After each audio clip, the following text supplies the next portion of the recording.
ఈ స్కూల్లో అడుగు పెట్టేసరికి నాకేం తెలియదు, నేను చాలా ఇన్నోసెంట్ చెప్పాలంటే. కానీ వీళ్ళు నన్ను నడిపించారు, నాకు లోక జ్ఞానం, నా చదువు యొక్క గొప్పతనం ఏంటో తెలియజేసి నన్ను కూడా మీలాగానే చదివించారు. నాకు హైదరాబాద్లో ఎక్కడ బస్సు ఎక్కాలో, ఎక్కడ బస్సు దిగాలో, అసలు ఎలా వెళ్ళాలో, ఎలా డిగ్రీ కట్టాలో, ఎలా చదవాలో నాకేం తెలియదు. కానీ ఇంటర్మీడియట్తో మీకు బయలాజికల్ సైన్స్ చెప్పాను. శ్రీధర్ సార్ పిలిచి ఒకరోజు, పిల్లలు మిమ్మల్ని అడుగుతున్నారు, ఇదిగోండి బయాలజీ చెప్పండి. ఎందుకంటే సార్ నేను చెప్పలేను, నేను పిల్లలకి అన్యాయం చేయలేను, నేను 9th వరకు అయితే చెప్తాను, నేనైతే పిల్లలకి అన్యాయం చేయలేను సార్ అంటే, లేదు మీరు చెప్పగలుగుతారు 10th, మీకు ఏమైనా డౌట్లు ఉంటే నాది బయాలజీనే కదా, మీరు ఈ బుక్ తీసుకువెళ్ళండి, ఇంటికి తీసుకువెళ్ళండి అని నా 10th క్లాస్ బుక్ నా చేతిలో పెట్టారు. ఆ గడియలు, ఆ క్షణం, అది చాలా స్వీట్ మెమోరీస్ అమ్మ. నా జీవితంని నడిపించిన ఆ రోజు నా బుక్ ఇవ్వడం, నేను ఇలా తీసుకోవడం, ఇంటికి వెళ్ళి మా అమ్మ వాళ్ళ ఇంట్లో ఉండేదాన్ని నేను, ఫ్యామిలీ ప్రాబ్లమ్స్ వల్ల. నేను వెళ్ళి ఆ మేడం మెట్ల పైన కూర్చొని శ్రీధర్ సార్ని, ఈ బ్యాచ్ పిల్లల్ని తలుచుకుని, అందులో రమేష్, కృష్ణ, సత్యనారాయణ, మరీ బలవంతం అంటే మాకు ఆ టీచరే కావాలి, బయాలజీకి మాకు ఆ టీచర్ అయితేనే మేము పాస్ అవుతాం, మిగతా ఎవరొచ్చినా మేము ఫెయిల్ అయిపోతాం అని స్ట్రైక్ చేసి అంటే గట్టిగా అడిగి నా చేత వాళ్ళు చెప్పించుకోగలిగారు. అది మీ గొప్పతనం. Sridhar sir, Telugu sir, Srinivas sir, Ramudu sir, సోమర్ సార్, రజనీ కుమార్ సార్, వీళ్ళందరూ నన్ను నడిపించిన శక్తులు, నాకు కూడా గురువులు అమ్మ వీళ్ళంతా. నిజంగా తర్వాత నన్ను శ్రీధర్ సార్ డిగ్రీ కట్టించారమ్మ నా చేత. నాకు మీకు టాలెంట్ ఉంది మేడం, మీరు చదవగలుగుతారు, మీరు డిగ్రీ కట్టండి, మీకు ఇంత టాలెంట్ ఉంది, ఇంటర్మీడియట్తో మీరు ఆగకూడదు అంటే నా చేత సోమయ్య సార్ని పంపించి అంబేద్కర్ యూనివర్సిటీలో డిగ్రీ కట్టించారు. 3 సంవత్సరాలు సార్ నాకు హెల్ప్ చేశారు, శ్రీధర్ సార్ వాళ్ళు వీళ్ళంతా. అప్పుడు నాకు జ్ఞానోదయం అయింది. నిజంగా అంటే చదువు అంటే ఇంట్రెస్ట్, చాలా చాలా చాలా ప్రాణం ఇస్తాను చదువు అంటే. నేను చిన్నప్పటి నుంచి చాలా వాల్యూస్ కలిగి ఉన్నదాన్ని, చాలా పిల్లల్ని మోటివేట్ చేయడంలో కానీ, పిల్లల్ని చాలా ఎలా చదువు అనేది జీవితంలో, అసలు మనకు డబ్బు లేకపోయినా పర్లేదు, చదువుంటే దేన్నైనా ప్రపంచాన్ని జయించవచ్చమ్మా. అది మాత్రం నన్ను నేను అంటే నిరూపించుకోగలిగాను వీళ్ళు ఇచ్చిన ధైర్యం. తెలుగు పండిట్ సార్ ఇక్కడ లేకపోయినా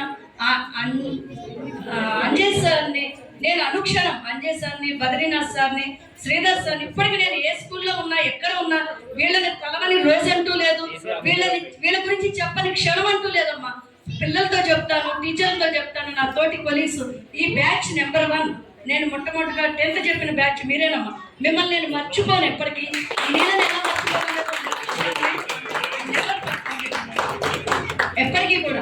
ఈరోజు నేను ఫ్యామిలీ ఆర్థికంగా చాలా వెనుకబడి ఈ స్కూల్లోకి వస్తే నన్ను ఇంతగా నిలబెట్టిన వీళ్ళంతా ఒకసారి నేను అన్నాను, సార్ నేను ఈ స్కూల్కి వచ్చేసరికి వీళ్ళు B.Ed కడుతున్నారు, రజనీ కుమార్ సార్, రాముడు సార్ ఏదో చదువుతున్నారు, ఏంటంటో చదువుతున్నారు, నాకేం తెలీదు, వీళ్ళు ఏంటి ఇంత టీచర్లుగా ఉంటూ ఇవన్నీ చదువుతున్నారు, ఇప్పుడు కూడా చదవచ్చా, ఇలా చదవచ్చా అనేది నాకు తెలియదు. వీళ్ళని చూశాను, వీళ్ళు కడుతుంటే సార్ నేను కూడా మీలాగా B.Ed చేయగలుగుతానా సార్, నేను కూడా ఇలా మీలాగా చదవగలుగుతానా అని అడిగాను. సోమయ్య సార్ అన్నారు, తప్పకుండా చదవగలుగుతారు, మీరు సాధిస్తారు మేడం అన్నారు. ఆ మాటలు మర్చిపోను, మీరు తప్పకుండా.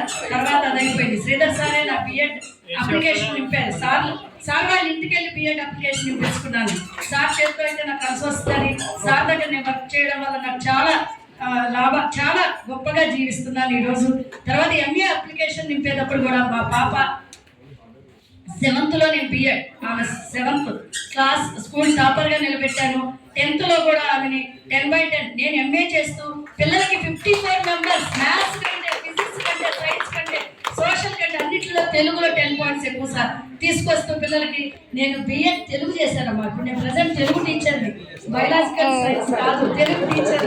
నేను 54 మెంబర్స్కి తెలుగులో చాలా మంది, నేను ఎక్కడ చెప్తే అక్కడ తెలుగులోనే 10 points ఎక్కువ తీసుకురాగలుగుతున్నా.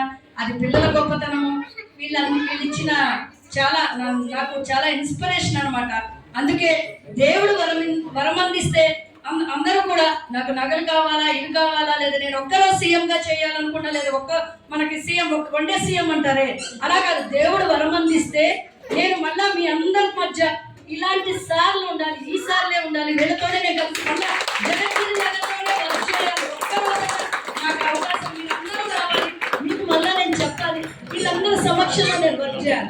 ఇదొక్కటే నేను కోరుకుంటున్నాను. మళ్ళా దేవుడు వరం అందిస్తే మాత్రం ఇదొక్కటే నేను కోరుకుంటాను.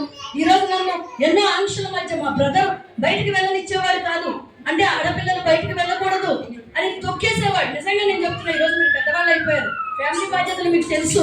చిన్నప్పుడు చెప్పకూడదు, కానీ ఈరోజు నేను చెప్పకపోతే ఈ రోజు కూడా నా బాధ ఇంతే ఉంటుంది. ఎన్నో